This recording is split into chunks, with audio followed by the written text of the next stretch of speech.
Baik, hari ini saya ingin membawa kita belajar dari satu teks yang saya ambil dari Galatia 6 ayat 15 hingga 18. Ya, mari kita lihat bersama dari Galatia 6 ayat 15 sampai ayat yang 18.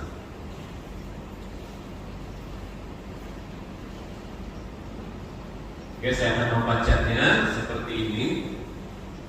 Sebab bersunat atau tidak bersunat tidak ada artinya, tetapi menjadi ciptaan baru itulah yang ada artinya. Ayat yang ke-16, dan semua orang yang memberi dirinya dipimpin oleh patokan ini, turunlah kiranya damai sejahtera dan rahmat atas mereka dan atas Israel milik Allah. Ayat 17, selanjutnya janganlah ada orang yang menyusahkan aku, karena pada tubuhku ada tanda-tanda milik Yesus. Teks ini ditulis oleh Paulus kepada jemaat di Galatia. Apa yang dimaksudkan di sini? Dan semua orang yang memberi dirinya dipimpin oleh patokan ini. Patokan maksudnya ayat yang ke-15. Apa patokan itu? Menjadi ciptaan baru, akan lebih bermakna, akan lebih berarti daripada bersunat. Ya.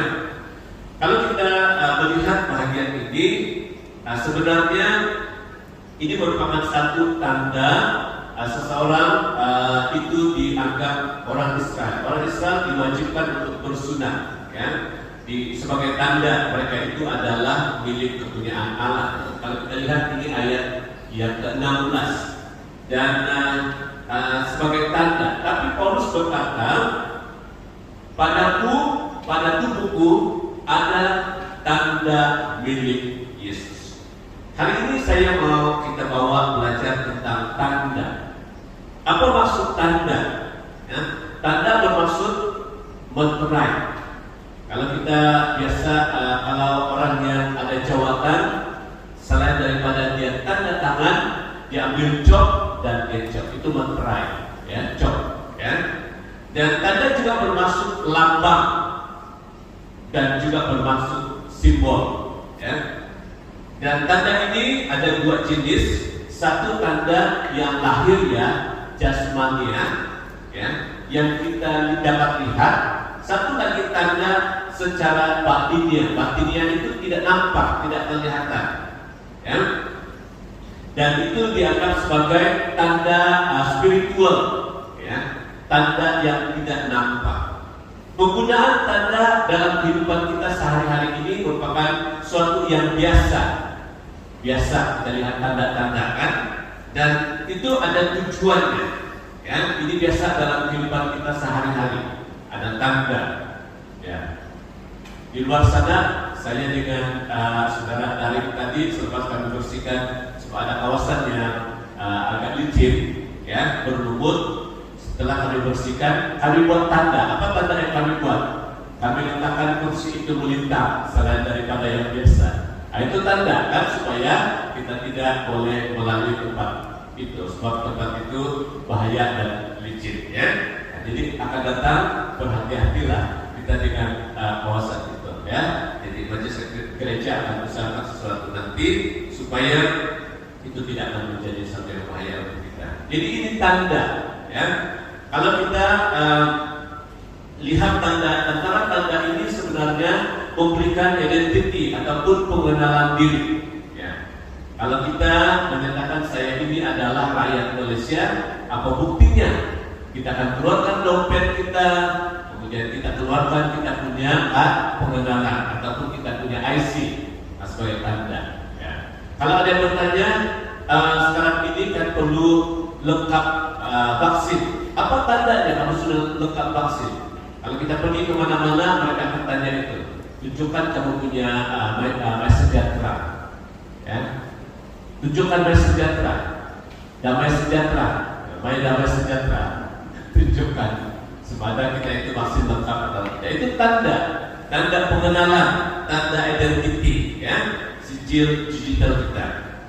Tanda juga bermaksud atau bertujuan untuk memandu kita ke suatu tempat yang diarahkan sehingga kita sampai ke tempat itu dengan selamat, ya, ataupun dengan tepat, ya, ke destinasi. Saya ingat dulu waktu saya ikut dalam pergerakan pengakar, kami banyak belajar tentang tanda-tanda ini, tanda rahasia dari rumput, dari tanda-tanda yang lain.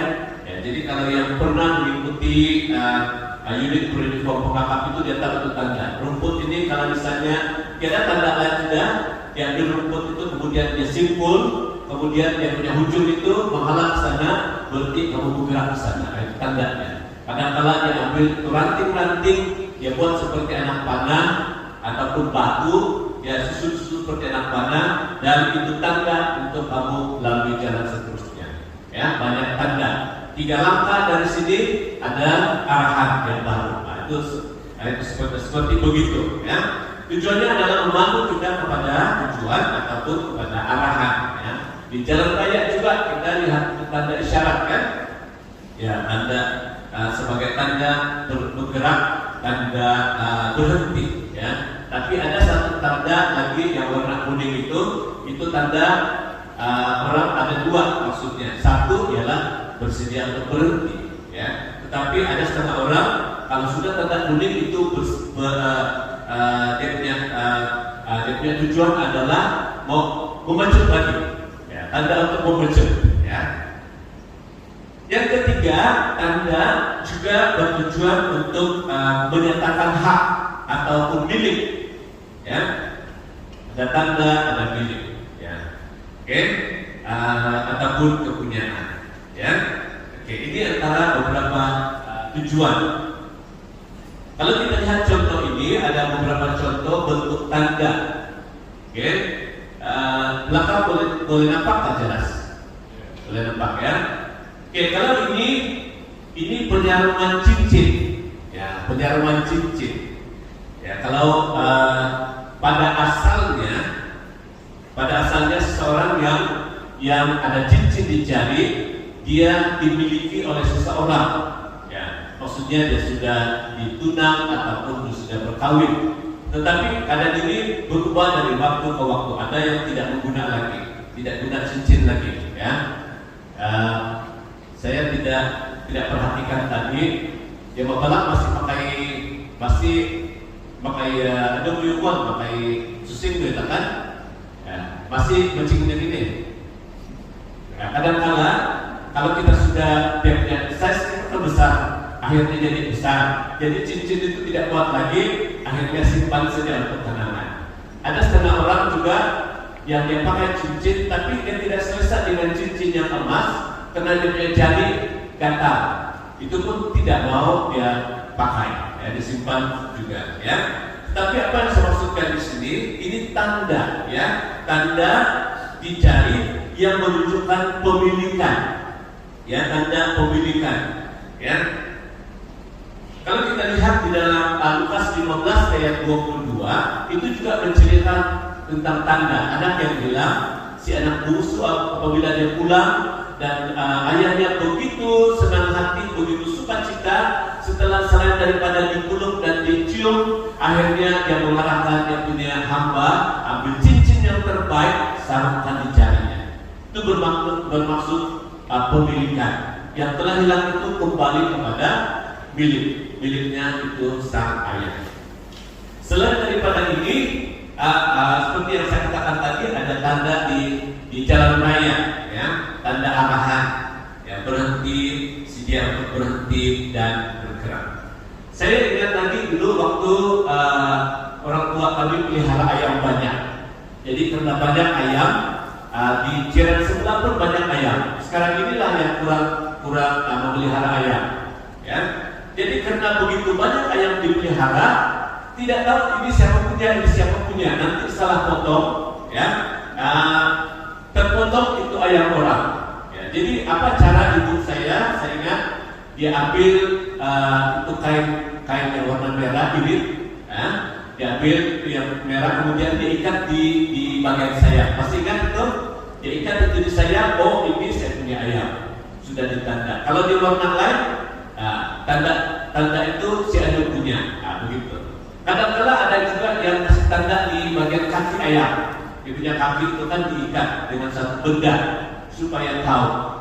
Ya, tapi sekarang ini tidak ada masalah sebab hanya kalau satu dua keluarga itu yang dipelihara tidak begitu banyak yang dipelihara ayam, ya, tidak begitu masalah sekarang. Ya, tapi itu tanda mirip juga. Yang ini, yang di ujung ini, kerbau ataupun lembu. Ya, biasa mereka tanda di telinga. Saya pernah nampak mereka gunting itu di telinga, esensi kerbau untuk kasih tanda digunting di bagian telinga.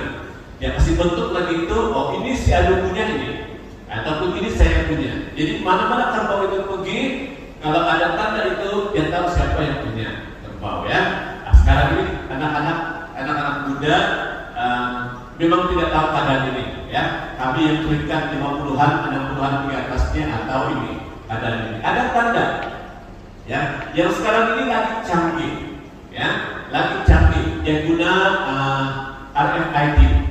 Nah, jadi dia guna kontrol saja. Di mana itu binatang ada, dia tahu dengan tanda itu, kan itu yang lagi canggih, yang mungkin bakal kita akan terima suatu masa nanti, ya, guna itu. Baik, jadi ini adalah antara contoh, ya, beberapa contoh. Hari ini saya mau membawa kita belajar dari satu tema yang disebut tanda pemilikan. Waktu saya sedang mandi, tiba-tiba saya mendengar ataupun ada ini dalam hati saya, mendengar dalam suara hati saya tanda pemilikan. Ya, jadi dari situ saya coba lihat di Alkitab apa yang dimaksudkan tanda pemilikan ini. Kemudian saya baca daripada khotbah-khotbah yang disampaikan yang berkaitan dengan ini. Akhirnya inilah menjadi rima yang diberikan kepada saya untuk kita belajar bersama pada hari ini. Jadi saya bukan menyampaikan tanda milik si kerbau tadi atau si lembu ataupun tanda milik ayam, ya, tetapi saya mau bawa kita belajar tentang tanda pemilikan Allah, ya, tanda pemilikan Allah. Kita kembali kepada teks tadi dalam ayat 17 dia katakan begini, Paulus katakan begini, karena pada tubuhku ada tanda-tanda milik Yesus. Coba kita perhatikan tubuh kita masing-masing. Adakah tanda kita di milik Yesus yang kita nampak? Adakah dari pakaian kita, dari apakah? Mungkin ada yang sebut, oh makanya saya pakai kalung salib, oh ini tanda saya milik Yesus. Mungkin ada begitu. Saya pakai cincin, lepas itu cincin itu tandanya salib ataupun tandanya tanda milik Yesus, kan? Mungkin ada yang begitu. Saya milik Yesus karena saya punya baju ini ada tanda-tanda profetik. Mungkin begitu, pikir begitu, ya. Tapi sebenarnya apa yang Paulus maksudkan di sini? Padaku ada tanda-tanda milik Yesus tidak kelihatan, tidak nampak, ya. Mari kita lihat apa itu. Apakah tanda pemilikan Allah? Kita membaca dari satu ayat, dari dua ayat dalam Efesus 4 ayat 29, ya. Efesus 4 ayat 29. Mari kita baca sama-sama 2, 3. Janganlah ada perkataan kotor keluar dari mulutmu, tetapi pakailah perkataan yang baik untuk membangun di mana perlu, supaya mereka yang mendengarnya beroleh kasih karunia. Dalam Amsal 18 ayat 21 baca sama-sama 2, 3. Hidup dan mati dikuasai lidah. Siapa suka memakannya akan memakan buahnya. Oke, dari teks ini merupakan satu perintah yang ditujukan kepada jemaat yang sudah percaya, jemaat yang sudah mengenal Tuhan, ya, jemaat yang ada di Efesus, ya, mereka sudah kenal Tuhan, ya. Dan ini akan memberikan kebaikan ataupun penghiburan kepada jemaat di Efesus pada ketika itu, ya. Jadi apa yang tanda yang begitu penting kepada kita, yang kita ini adalah milik kepunyaan Tuhan, ialah tanda perkataan, ya, tanda perkataan. Mari sebut bersama tanda perkataan. Itu yang pertama, ya, tanda perkataan. Baik, tanda perkataan ini saya gambarkan dengan dengan dua gambar ini. Kalau ini pipe, satu yang airnya bersih dan satu lagi airnya kotor. Masih ingat waktu kita tidak ada air minggu lalu kan? Tidak ada air beberapa hari. Ketika air itu dipasang, begitu kabut sekali, tidak boleh disimpan di dalam baki ataupun di dalam tangki yang sudah semakin kosong. Begitu kabut sekali, ya, tidak boleh disimpan. Diminum pun ini bahaya, kecuali disaring lah, sudah disaring, ya. Jadi apa puncaknya? Kalau kita lihat di sini dalam dua keadaan, dua gambar ini, air itu bersih, sebabnya sumbernya bersih, ya. Karena dari sumbernya itu bersih, dari takungan air masuk ke pipe itu bersih, itu sebabnya air itu bersih. Tetapi air itu akan kotor jika dari takungan asal airnya kotor atau berkabut, ya. Jadi yang keluar itu juga pastinya berkabut. Mana yang perlu dibaiki? Kalau kita mau jadikan dia bersih, kita mau bersihkan yang mana? Mau bersih yang keluar dari pipe? Tidak mungkin, ya, tidak mungkin juga. Hanya kita sambut, kita ambil itu air, kemudian kita masukkan dalam satu bekas yang ada filter ataupun ada penapis air, barulah kita dapat air yang bersih. Tetapi keadaan yang kedua adalah kita perlu bersihkan di mana takungan air itu berada, ya. Jadi ini satu gambaran kepada kita dalam kehidupan kita sehari-hari. Kalau kita mau perkataan yang keluar dari mulut kita itu baik, sebenarnya yang perlu dibersihkan dulu ialah di hati itu, di sumber ini, sumber hati ini. Kalau orang yang memang penuh dengan sakit hati, penuh dengan hati yang terluka, dia punya keluar kata-kata itu lain, ya. Penuh dengan kemarahan, penuh dengan kebencian, dia dengar perkataan yang bagus pun, yang keluar dari bibir mulutnya akan kotor juga, ya. Perkataan yang tidak membangun, yang tidak baik, ya. Sebabnya karena itu datangnya dari hati yang perlu dibersihkan, ya. Jadi tanda penting kepada kita orang percaya ketika kita sudah menyerahkan hidup kita kepada Tuhan, ya, kita serahkan kehidupan kita kepada Tuhan dan sudah menjadi ciptaan yang baru. Apa yang keluar itu adalah sesuatu yang baru. Yang lama sudah berlalu, sesungguhnya yang baru sudah datang. Ya, banyak kesaksian dari kawan-kawan kita dan jemaat kita yang di sini. Kalau dulu, wah, bukan main lagi melentingnya. Dengan satu saja perkataan yang tidak begitu menyenangkan, melentingnya begitu seperti apa? Sebulan spray kan, dia boleh spray sampai menyembur begitu sekali, ya. Tetapi ketika hati ini sudah diubah, yang keluar itu bukan lagi seperti itu, tetapi kata-kata yang membangun, kata-kata yang mendorong, kata-kata yang menguatkan, ya. Jadi inilah tanda yang pertama bahwa kita ini adalah milik Yesus, ya. Tanda perkataan yang baik. Apa manfaat perkataan yang baik? Mengapa ini perlu ada dalam kehidupan kita? Kalau kita lihat di sini, perkataan yang diucapkan tepat pada waktunya adalah seperti buah apel, ya. Buah apel emas di pinggan perak dalam Amsal itu. Buah apel emas dalam pinggan perak. Buahnya emas, tetapi tempat letaknya di yang biasa saja, ya. Tempat wadahnya biasa, tetapi dia punya buah itu lebih bernilai, lebih berharga. Ini gambaran, meskipun hidup kita ini sederhana, biasa saja, tetapi yang keluar dari hidup kita itu adalah sesuatu yang terbaik. Tidak kira kita itu dari golongan mana. Jangan pikir ini ada yang sesuatu juga begini. Ini Lunda, jadi begitu dicakap, dia terlalu merendahkan diri. Lunda, kalau kita bilang kan, Lunda, ini siapa yang cipta itu? Kita sebenarnya sedang merendahkan Sang Pencipta. Yang pencipta kita ialah Allah. Jadi Allah itu Lunda. Itu sebab kita dia menghasilkan Lunda. Sebenarnya tidak, ya. Ubah itu, ya. Ubah itu. Ya, saya ini seperti gambaran Tuhan, gambaran Allah. Kadang-kadang kita tidak berani mengatakan itu. Ini gambar Yesus. Kita tidak berani. Mengapa kita tidak berani? Karena si kuasa-kuasa setan itu yang pengaruhi pikiran kita. Dia pengaruhi pikiran kita. Gak kamu pikirkan doa. Oh bukan bagus itu. Oh buat ini, oh buat itu, oh buat ini, oh buat itu. Semuanya menjatuhkan. Sehingga akhirnya kita pun ragu-ragu mengucapkan kita ini ciptaan Tuhan. Kita ini berasal dari Allah. Kita ragu-ragu sudah jadi begitu. Ya, si iblis tak guna pikiran kita untuk keluarkan perasaan yang sedemikian. Ya.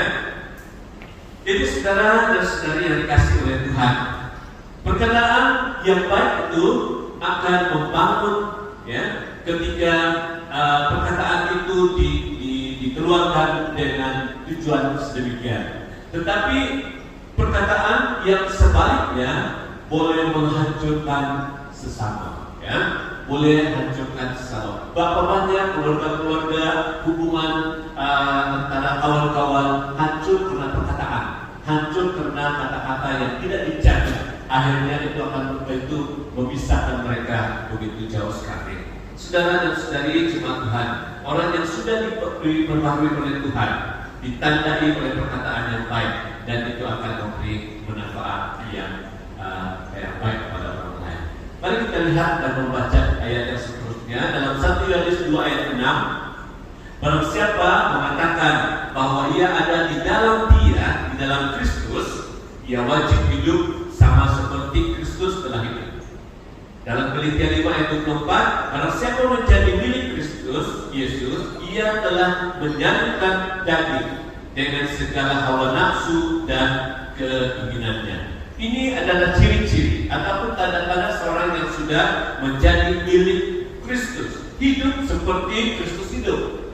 Ya, mungkin kita pikir udah lama dunia mulut seperti Yesus. Yesus itu kan Tuhan. Ya, bagaimana saya boleh hidup seperti Yesus? Kan saya ini manusia yang penuh dengan kelemahan. Ada orang yang menggunakan manusia diciptakan penuh dengan kelemahan. Ya, oke. Jadi menggunakan itu sebagai satu penyebab atau alasan mengapa dia tidak boleh hidup seperti Kristus. Ya. Dan yang kedua, orang yang telah menjadi milik Kristus itu katanya juga sudah menyalipkan daging, keinginan-keinginan hawa nafsu. Ya. Tapi mungkin ini dia tidak prosesnya pada ketika itu kita sudah menyerahkan hidup kita kepada Tuhan, maka ketika itu juga lah semuanya baik, ya. Semuanya bersih, semua pikiran kita terus tertuju kepada Yesus. Ya. Tidak juga seperti itu, sebab dia ada proses, ya, yang terjadi. Ya, jadi jangan kita mengatakan bahwa ketika seorang ini sudah menerima Tuhan sebagai Tuhan Juru Selamat, dia tidak akan berdosa lagi, dia tidak akan mengucapkan perkataan-perkataan yang kesat lagi ataupun hal-hal yang buruk lagi. Tidak semestinya begitu, tapi ada proses yang akan membuat dia terbentuk sehingga akhirnya kita melihat apa yang ada pada hidupnya adalah dia seperti Kristus, ya, menjadi surat Kristus yang boleh dibaca oleh orang lain. Jadi apa tanda ini? Ya, tanda pemilikan yang kedua. Kalau tadi pemilikan yang pertama ialah dari perkataan, tanda pemilikan yang kedua ialah tanda perbuatan, perkataan dan perbuatan. Praktik kehidupan yang baik. Kita adalah surat Kristus yang terbuka, yang dibaca oleh semua orang. Orang tahu siapa kita, ya. Sebut saja nama orang itu, ini dari bahagia ini. Jadi jemaat dari bahagia.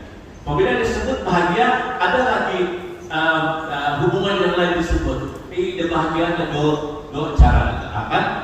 Oke. Ketika disebut doa cara ada lagi yang muncul. Ya. Jadi kalau yang muncul itu baik, wah itu kita akan bersukacita, bersyukur karena kita sudah menyatakan gambaran yang benar. Tetapi kalau akhirnya ia jemaat bahagia, dan ada perkataan yang seterusnya yang negatif, yang tidak membangun, yang boleh menghancurkan, itu tidak akan memberikan kredit untuk kita, tidak akan memberikan nama yang baik, tetapi memberikan nama yang buruk untuk kita sebagai orang-orang percaya. Jadi sebagai seorang Kristen, kita telah dikenal sebagai orang yang ada moral ataupun ada tata tertib yang baik, yang tinggi. Ya, jadi jika ada orang Kristen yang melakukan perbuatan terburuk ataupun yang tercela ataupun yang tidak baik, maka orang berkata, ini macam mana ini mengaku orang percaya tapi kehidupannya begini, kan ada orang berkata begitu, ya. Tidak menggambarkan Yesus itu di dalam hidupnya. Perbuatan kita itu adalah cermin, ya, cermin Kristus ada di dalam kita. Jadi kita harus meneladani kehidupan Yesus di dalam kehidupan kita masing-masing.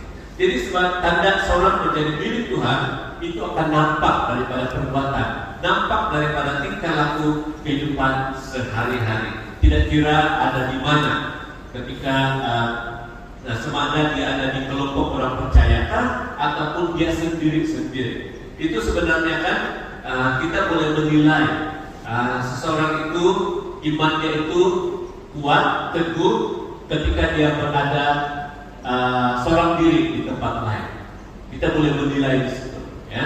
Kita boleh saja kuat bersama-sama dengan jemaat kita yang lain. Tapi ketika dia berada jauh dalam lingkungan orang-orang percaya, kita melihat sejauh mana dia boleh kuat, ya. Tapi kalau dia boleh kuat, boleh menegakkan imannya di situ, itu sebenarnya memiliki iman yang sejati, iman yang kuat, iman yang teguh.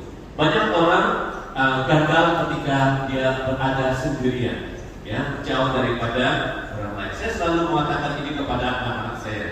Kalau kami bercerita tentang jarak yang jauh dengan keluarga, saya selalu ingatkan mereka, pembawaan kita itu di mana saja. Kita ada identiti sendiri, ya. Kita tidak boleh terpengaruh dengan orang lain. Apa yang orang buat kita pun ikut buat. Apa yang orang lakukan kita pun lakukan. Ya, kita ada identiti sendiri. Kita ada jati diri sendiri. Kalau kita mengaku bahwa kita adalah milik Tuhan, saya selalu ingatkan mereka dan memberikan contoh.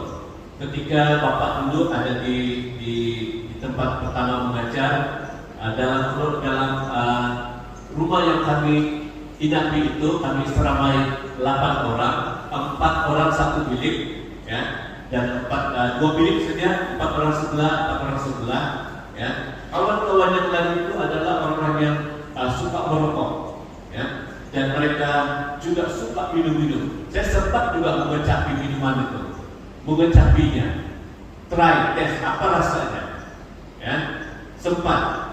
Tetapi dalam kehidupan saya masa itu saya katakan dengan anak-anak, saya tidak terpengaruh dengan apa yang mereka buat, ya. Ketika kita memiliki jati diri itu, dimanapun kita berada, kita tetap menegakkan kebenaran yang ada di dalam hati kita. Dan inilah yang menjadi tanda yang begitu penting, ya, yang kita ini adalah tanda milik Kristus, ialah praktik kehidupan ataupun tanda-tanda perbuatan kita. Yang seterusnya kita membaca dalam Efesus 1 ayat 13 hingga ayat 14. Ini adalah tanda milik Allah yang ketiga. Di dalam Dia kamu juga, karena kamu telah mendengar firman kebenaran, yaitu Injil keselamatanmu, di dalam Dia kamu juga ketika kamu percaya dimeteraikan dalam Roh Kudus yang dijanjikannya itu. Kalau kita membaca ayat ini, dia punya ayat ini begini sebenarnya. Di dalam Dia kamu juga, tersambung dengan yang ini. Di dalam Dia kamu juga ketika kamu percaya dimeteraikan dengan Roh Kudus yang dijanjikannya itu. Bagian ini sebagai suatu proses bagaimana kita dimeteraikan oleh Roh Kudus, ya. Meteraikan Roh Kudus ini terjadi dalam kehidupan kita ketika kita mendengar firman kebenaran Injil keselamatan itu, ya. Itu dia punya proses, ya. Jadi di dalam Dia ketika kamu percaya dimeteraikan dengan Roh Kudus yang dijanjikannya itu.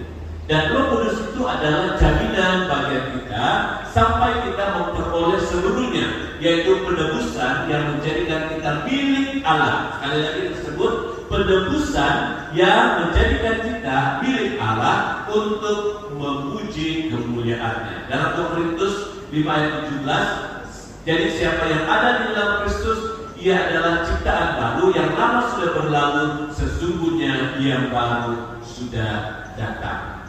Saudara dan saudari yang dikasih oleh Tuhan, tanda yang begitu penting yang ketiga ini adalah meterai Roh Kudus. Bila meterai ini kita peroleh, ya, ketika meterai Roh Kudus ini kita peroleh ketika kita menyerahkan hidup kita kepada Tuhan, ya, menyerahkan hidup kita kepada Tuhan, ya. Hari ini berapa hari bulan? 7 hari bulan, kan? Saya masih ingat, saya telah menerima Tuhan sebagai Tuhan dan Juru Selamat saya ialah 10 hari bulan 11. Nah, itu menjadi satu titik sejarah yang saya pegang. Saya telah menerima Tuhan Yesus sebagai Tuhan Juru Selamat saya pada 10 hari bulan 11. Saya ingat itu. Jadi ketika saya terima Tuhan pada waktu itu, sebenarnya Roh Kudus itulah yang diam di dalam saya. Tidak nampak bagaimana Roh Kudus itu datang ataupun bagaimana Roh Kudus itu ada di dalam hidup saya. Tetapi dari perbuatan dan tingkah laku itu akan nampak akhirnya, akan kelihatan akhirnya, ya. Bagaimana itu kelihatan? Yang lama sudah berlalu, sesungguhnya yang baru sudah datang. Perbuatan-perbuatan yang baru, yang baik itu akan muncul dalam hidup kita, menggantikan ataupun membuang yang sudah berlama, ya. Dalam perjanjian baru, karya penebusan Kristus yang sempurna terhadap umat pilihannya dibuktikan dengan menganugerahkan Roh Kudus tinggal di dalam hidup anak-anaknya. Yesus telah berjanji bahwa ketika Dia pulang, ya, ke rumah Bapa, maka Ia akan memberikan, janjinya adalah memberikan Roh Kudus untuk diam di dalam kita, ya, untuk tinggal di dalam kita. Dan Roh Kudus itulah yang akan menolong kita, membantu kita supaya hidup benar di hadapan Tuhan. Roh Kudus menjadi materai yang pasti untuk mendapatkan seluruh jaminan keselamatan yang dijanjikannya. Dan ini bermakna bahwa kita yang telah ditebus itu menjadi milik yang sah dari Allah. Sekali lagi saya ungkapkan ini, kita yang telah ditebus oleh pengorbanan Tuhan Yesus itu menebus kita menjadi milik yang sah dari Allah, ya, menjadi milik yang sah dari Allah. Jadi tanda meterai Roh Kudus ini bukan bermakna orang itu pandai berbahasa roh, ya, bukan seorang itu yang ada karunia nubuatan dan yang lain-lain, ya, itu bukan. Meterai Roh Kudus ini adalah ketika kita percaya dan terima Tuhan sebagai Tuhan dan Juru Selamat. Kita lihat di sini, ketika kamu percaya dimeteraikan dengan Roh Kudus yang dijanjikannya. Ketika kita percaya, menyerahkan hidup kita kepada Dia, itulah meterai Roh Kudus. Jangan kita pikir naik dan bahasa roh ini jadi naik dan Roh Kudus bangkit. Itu salah, ya. Karunia yang diberikan itu adalah sebagai suatu pemberian untuk melayani, ya. Karunia itu adalah pelayanan. Itu adalah karunia pelayanan. Tetapi yang ini, ketika kita percaya, kita dimeteraikan, ditandakan dengan Roh Kudus, dan itu menunjukkan tanda kita adalah milik Allah. Itu adalah tanda bahwa kita ini kepunyaan Tuhan, ya. Roh Kudus tidak hanya tinggal diam-diam di dalam kita, tapi Dia mengingatkan kita akan kebenaran. Dia ingatkan kita tentang kebenaran. Kita selalu berdoa begini, Tuhan, setiap mereka yang pernah sekali mendengar kebenaran, kami mau berdoa di dalam nama Tuhan Yesus. Roh Kudus mengingatkan mereka akan kebenaran yang pernah mereka dengar. Ya, kalau kita lihat ayat yang sudah tadi yang awal ini kan, ketika kamu dengar firman kebenaran dan percaya, dimeteraikan oleh Roh Kudus. Jadi itu menjadi doa kita. Walaupun mungkin kehidupannya yang kita nampak sekarang ini tidak begitu membanggakan kehidupannya, mari kita berdoa. Tuhan, kebenaran yang pernah dia dengar ketika dia di sekolah minggu kan, ketika dia di pemuda-pemudi, ataupun ketika dia mengikuti ibadah umum, ataupun tidak pernah pergi ibadah, tapi pernah mendengar, ya, mendengar daripada YouTube dan firman Tuhan, ataupun membaca WhatsApp ataupun Telegram tentang kebenaran firman Tuhan. Tuhan itu jamah mereka. Ya. Pasti ketika kita mengharapkan begitu, Roh Kudus itu luar biasa. Dia akan mengungkapkan apa-apa yang pernah ada di dalam pikiran atau yang pernah didengarnya, dan untuk mengingatkan kebenaran. Roh Kudus juga memberi hikmat. Roh Kudus juga akan mengubah sifat kita, akan menjadi semakin berkenan kepada Tuhan. Sehingga ada seorang berkata begini, saya ini kan sudah ribuan kali dengan firman Tuhan, tapi tidak ada satu firman Tuhan, satu apa pun saya ingat di dalam benak saya, katanya. Ya. Lalu orang yang dia cakap itu yang katakan begini, bagaimana kehidupan kamu sebelum dan sesudah? Wah, saya sudah sekarang berubah. Hidup saya begini. Rupanya dia tidak mengingat firman Tuhan, tapi firman Tuhan itu telah mengubah hidupnya dari yang lama menjadi kehidupan yang baru. Kan itu daripada pekerjaan Roh Kudus, impak daripada Roh Kudus bekerja di dalam hidupnya, ya, yang mengubah sifatnya semakin berkenan kepada Tuhan.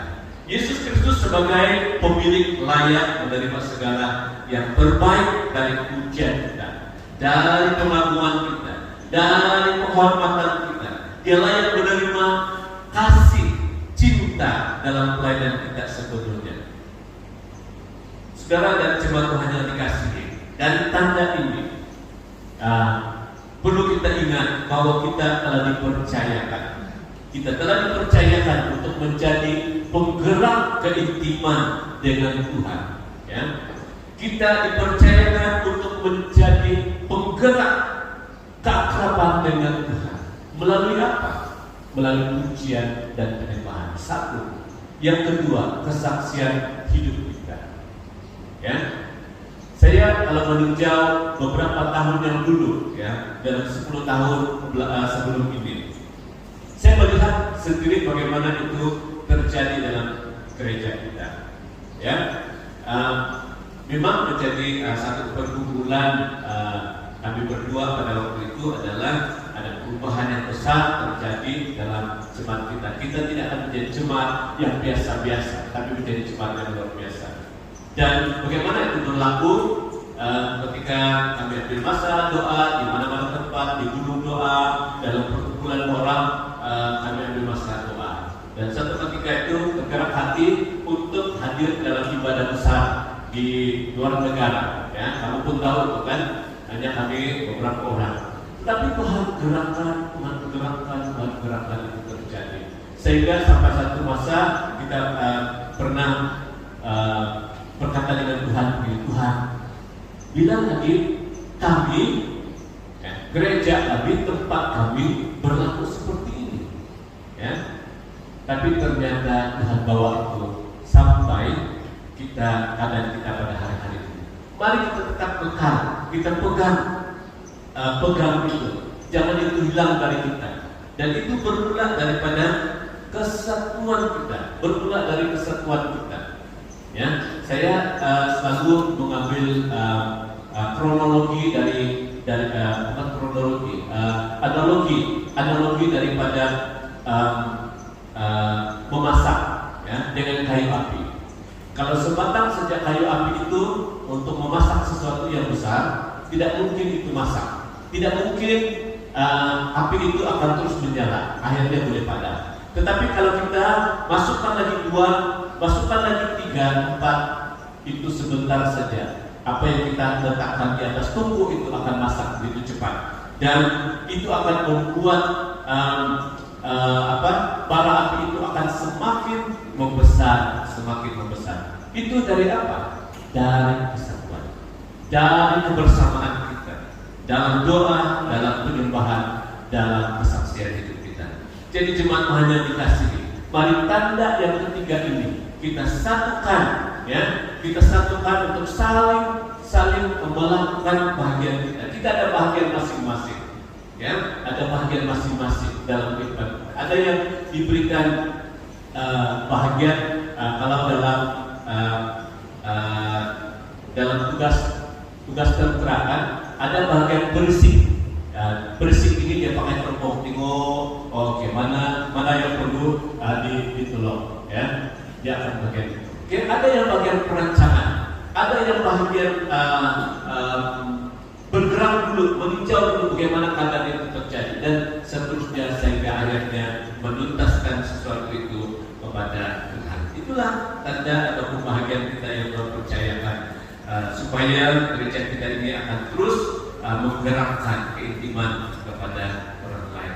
Jadi, saudara dan saudari, tanda pemilikan itu adalah tanda pemilikan yang kita ini adalah kepunyaan Tuhan. Yang seterusnya tanda pemilikan tambahan. Ya, tambahan. Mengapa ini tambahan? Karena ini berlaku pada akhir zaman. Ya.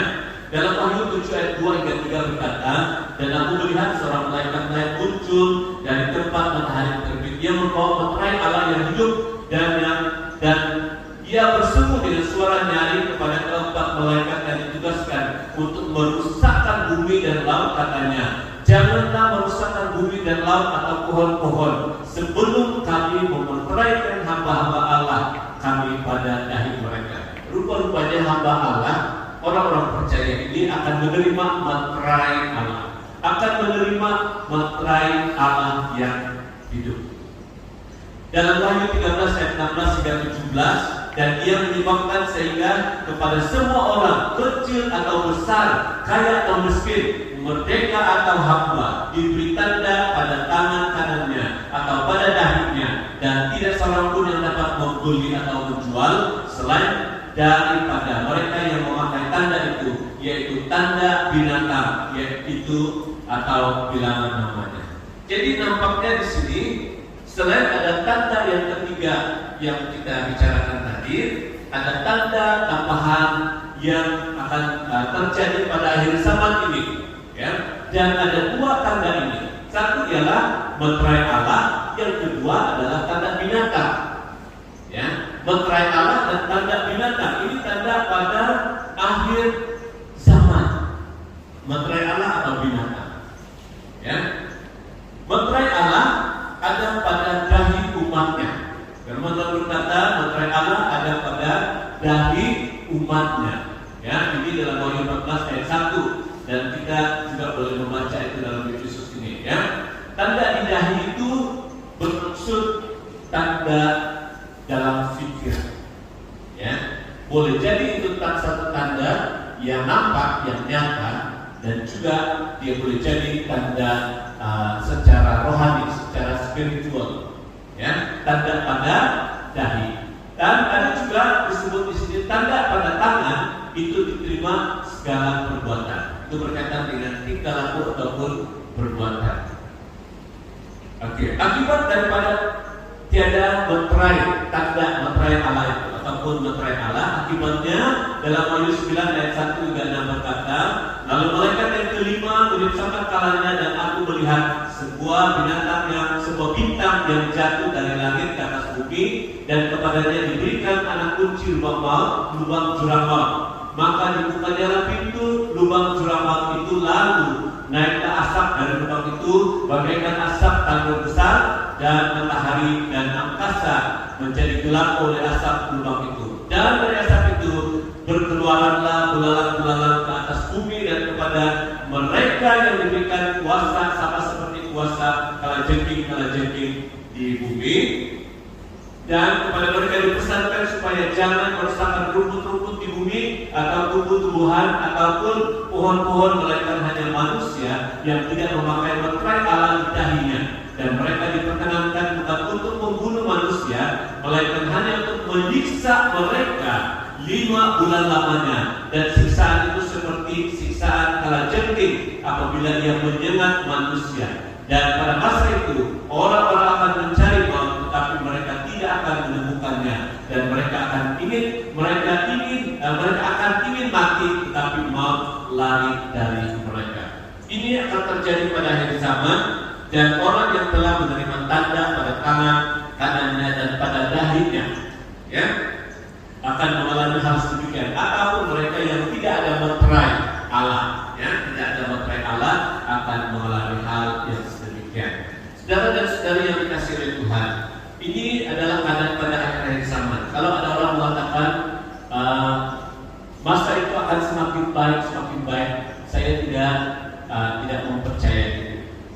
Alkitab berkata pada akhir zaman ini adalah hari-hari yang jahat. Kejahatan akan semakin bertambah, ya, akan semakin bertambah kejahatan itu. Selepas kita hadapi COVID-19 pada waktu ini, tidak tahu apa akan ada lagi setelah ini. Pasti akan ada, ya, pasti akan ada. Jadi itu sebabnya pengharapan kita hanya kepada Tuhan. Mari kita letakkan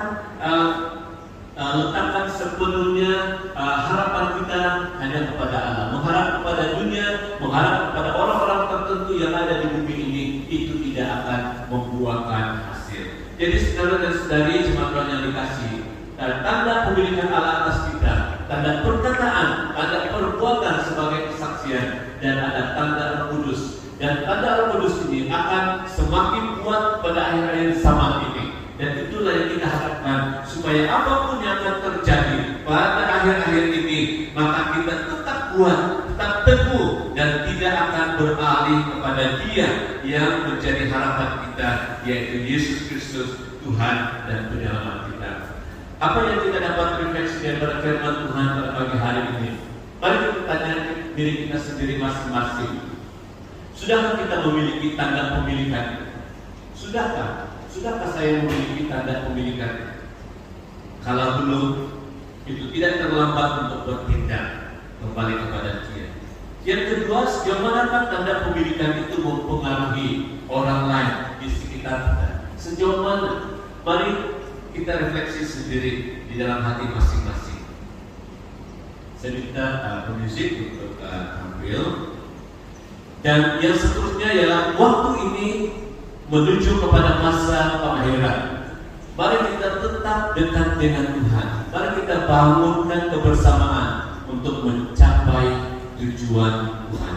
Saudara dan jemaat Tuhan yang dikasihi oleh Tuhan, apapun cabaran yang kita hadapi pada hari-hari ini, jangan kita luapkan Tuhan, jangan kita abaikan Tuhan. Tuhan itu jadi yang terutama, tempat yang terutama. Saya mengajak kita untuk berdiri bersama. Mari kita sama-sama di dalam merefleksi firman Tuhan ini dengan satu lagu yang berkata, berserah kepada Yesus tubuh, roh dan jiwaku. Aku berserah. Menjadikan ini doa kita bersama dan menjadi penyerahan kita yang sungguh-sungguh di hadapan Tuhan pada pagi hari ini. Mari kita